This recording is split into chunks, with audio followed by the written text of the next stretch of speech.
Aux confins des Deux-Sèvres, certains visiteurs ne font que passer. Sur la route de la Bretagne, Mauléon est une étape bien connue des amoureux de camping-car. Brigitte et Philippe Quetmen sont plus de 3 mois par an en voyage. Portugal, Espagne ou Maroc, leur quotidien est désormais fait d'itinérance. C'est un mode de vie. Il y a des avantages et des inconvénients. Comme trouver une aire, bon, gratuite si possible. Bon, des fois, il faut s'y payer, mais bon, c'est pas grave si on a l'eau, l'électricité, puis si on a la tranquillité pour dormir. Quand on était gosse, on faisait des cabanes dans les arbres ou dans les bois. Là, c'est un peu pareil. Là, on est dans le cocon. Moi, je trouve ça super. On vieillit moins vite, peut-être, dans un camping-car. Sur une 60aine de kilomètres, depuis Mauléon, les routes départementales serpentent vers l'est des Deux-Sèvres.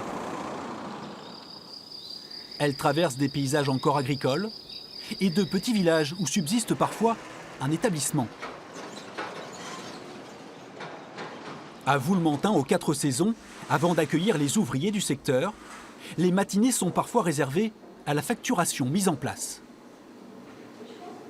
C'est une comptabilité en rotation, voilà. Donc il faut quand même avoir une petite trésorerie malgré un petit établissement comme le nôtre, parce que les clients viennent pendant tout le mois, me laissent leurs fiches et en début de mois je l'envoie au patron pour que le patron puisse me payer. Après 5 années d'activité, les gérants des 4 saisons cherchent un repreneur et envisagent aussi peut-être une reconversion professionnelle.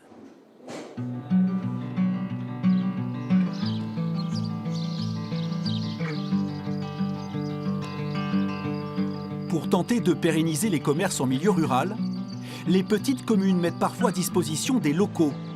À la Coudre, désormais intégrée à la nouvelle commune d'Argentonnet, cette question alimente le débat. Pourtant ici, au bord de la départementale 150, l'auberge de la Source continue d'animer le petit bourg de 252 habitants et d'accueillir nombre de clients. Mais on voit bien que dans beaucoup de communes, des petites auberges comme ça disparaissent, quoi. Et ça, c'est quand même inquiétant pour notre vie de tous les jours à nous, parce que là, ils font des pots de pain, ils font des pots de journaux, ils font... Donc on vient, on vient dans le bourg, on vient là, on se retrouve, on discute. Sinon, on passe les uns à côté des autres sans se voir. Nous, on a un petit resto de campagne où on fait menu ouvrier et ces choses-là. Et ça, c'est très, très difficile à garder ouvert. Parce que les prix sont au plus bas, les marchandises augmentent. Le personnel, il faut le payer, il faut payer les charges, etc., etc., etc. Donc si on ne fait pas d'extérieur, si on ne fait pas du traiteur, si on ne fait pas dans de bonnes conditions, on est voué à mourir. À une dizaine de kilomètres à Coulonges-Toircé, Gérard Meunier a ouvert son salon de coiffure en 1972 et a maintenu son activité pendant près de 30 ans.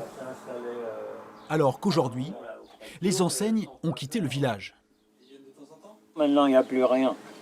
Mais avant, je vous dis, là, il y avait 2 boulangers, quoi.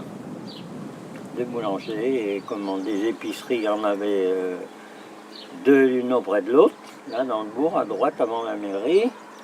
Après, il y en avait une autre au milieu, il y en avait une étoile de l'Ouest à gauche, et une autre derrière encore. Ici, la mairie travaille à la réouverture prochaine d'un commerce. En attendant, le petit village va continuer de voir nombre de ses voitures passer, sans s'arrêter. Au bout de la route, les départementales nous emmènent aussi aux limites des Deux-Sèvres et à sa frontière presque invisible avec la Vienne.